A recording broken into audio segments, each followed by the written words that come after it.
second best outcome for global economies and markets, with both candidates being widely regarded as weak. That's the word from Citadel Chief Strategist Adrian Saville, who joins me now in studio to tell us more about the impacts and implications of the Trump presidency. Adrian, always a pleasure to meet you. Do you think we will? Do you really think we'd have got the short end of the stick with either candidate? I think if you'd put them into many other sort of earlier versions of the same race, they would have come distant seconds. These were, by just about every measure you can bring, two weak candidates, and I would venture further that the weaker of the two actually triumphed. So what do you know that Barack Obama, Michelle Obama, Joe Biden and everybody else don't know when they said she's more qualified than anybody ever to become president? You know, I think that's you don't want to take credit away where it's due, but this is called electioneering. And you're not going to say our candidate is really good but not as good as other. Of course, this is the most capable, promising candidate anyone has ever seen. And by the same convention, the undertakings, the promises, the commitments that Trump made on the election circuit were exactly that. They were election circuit undertakings. So I think you always want to put a healthy dose of skepticism into the claims and the promises. All right, okay, so let's not even bother with Hillary, because she's going to retire and she'll probably do more speeches for £1 million a pop, whatever it is. I think her balance sheet is just fine. She's okay. But we do now have President-elect Donald Trump. Let's start with the immediate reaction for us. The Rand was one thing that we noticed suddenly got much weaker as a result. What have been the consequences since we knew that Donald Trump was going to be president? My suspicion is that in the fullness of time, Trump's policies, if they take the shape that he's suggesting, will actually play in favor of currencies like the Rand and other emerging currencies which have good financial institutions behind them. The immediate response, of course, to the Trump election was one of sort of a risk-on attitude or approach towards the US economy, because Trump has proposed two things. The one is a vigorous fiscal policy, and in our language what that really means is he promises to spend on infrastructure. And if that's well done, it could stimulate the economy near term. It could be very promising and encouraging for the US economy near term. The other thing that Trump, we know from his policy proposals, is very pro the private sector, and that suggests that he will take his hands off regulation. He's likely to keep interest rates and tax rates accommodatory, and so the monetary side of the economy will also help stimulate. So the Trump proposals are very promising for near term. To be a true economist, there are of course some howevers. And the however is there's no way that he has the ability to fund this. And that means that as things stand, more debt, larger budget deficits, and the likelihood also is of higher inflation in the United States. All right, so this spending on infrastructure, didn't we try that here in South Africa, and where did we get with it? Sure, so I think that this is why I've sort of carefully slipped in the caveat that if it's well done, and it's not to point a finger at South Africa. The experience with most public sector infrastructure delivery, regardless of which country it's done in, is public sector infrastructure tends to be delivered over budget, after time. In other words, it's expensive and it comes later than you had anticipated. The United States has a well-worn path in terms of doing this, as do many other developed countries. So I would anticipate that if this program takes form, it will be expensive. But even if it's expensive, if the infrastructure is effective, if it's good infrastructure that's delivered, that builds capacity, that promotes productivity, that could be really good for the United States. Think of the Reagan administration of the 1980s. All right, so we're South Africa, we're busy watching all of this play out, and everybody says, when America sneezes, the whole world catches a cold. So what cold or flu or result might we have in the medium to long term, because he's there for 4 years?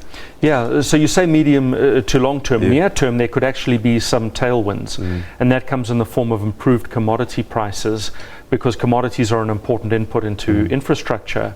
A little further out, if Trump is successful in his trade proposals, where on the foreign policy front he has suggested a more protectionist stance, this could be specifically bad for South Africa in the form of, for instance, kicking the AGOA trade agreement to touch. That would be bad for South Africa.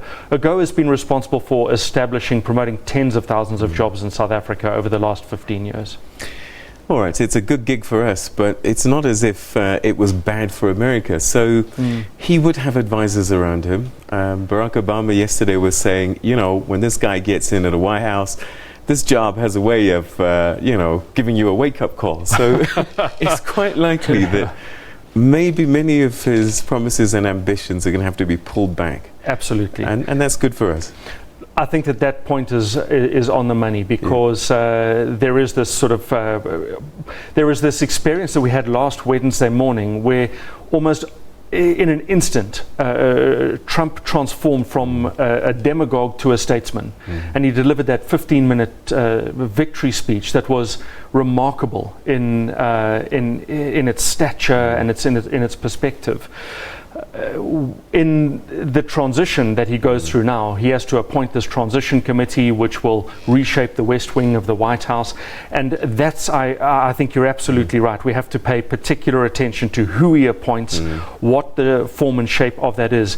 The immediate behavior, the immediate appointments, I have to say, are not very encouraging. Right. So throughout this year, we were looking towards the end of the year about an interest rate decision, and this now perhaps has shaken things a little bit. What is the Fed looking at when it considers we've got a new leader, these are the things that he's been saying, what do we do? One of the things that we've been very sort of constructive on and encouraged by in the United States is their normalization of monetary policy. The overwhelming suspicion being that in December the US will hike interest rates again. This is an important step on the path to normalizing interest rates, a decade after the global financial crisis. Janet Yellen, I think, will stay on that path when the Fed meets next month. That's the way capital markets have it priced right now.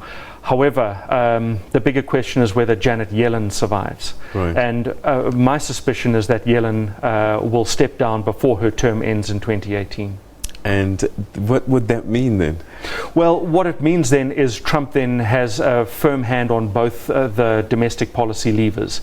He has a firm hand on the policy lever of government spending, and he also will be responsible for the appointment of the governor of the Fed, which means in turn he has a hand on monetary policy. This, by every measure, will be a Republican administration. Okay, so we've talked about AGOA and its use for us.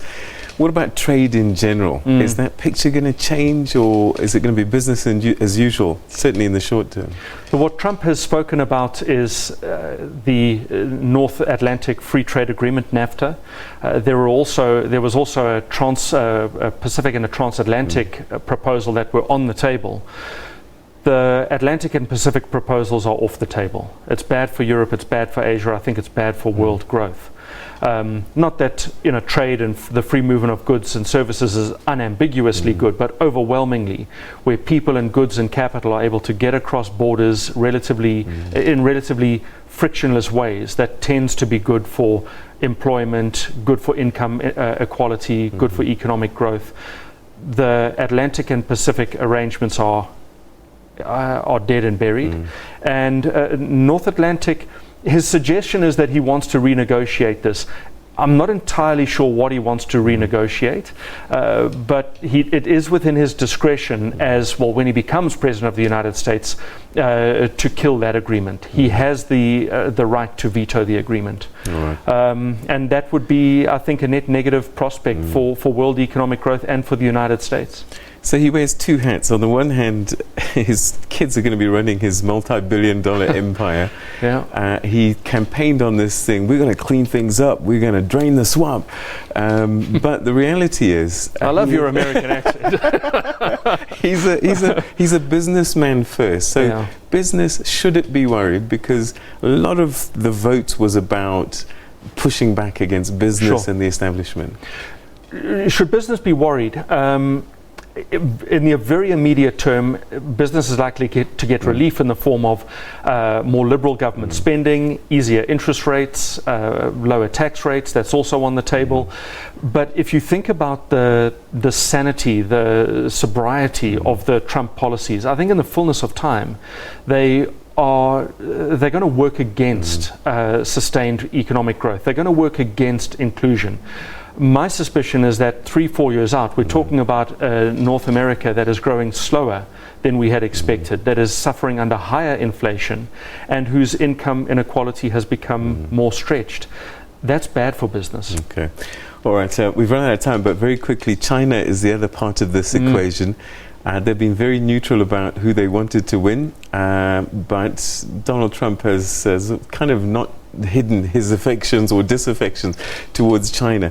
If, I mean, heaven forbid, if there's trade wars or that goes on, what will be the consequences for the entire planet if number 1 and 2 in the world economy scales are at war? And I think put in number 3, which is the Russians. And there's been a very clear sort of glancing at each other across the dance floor. And I think that also puts into play a fresh axis or element in the in foreign policy arrangements, that China gets pushed away and Russia gets pulled closer.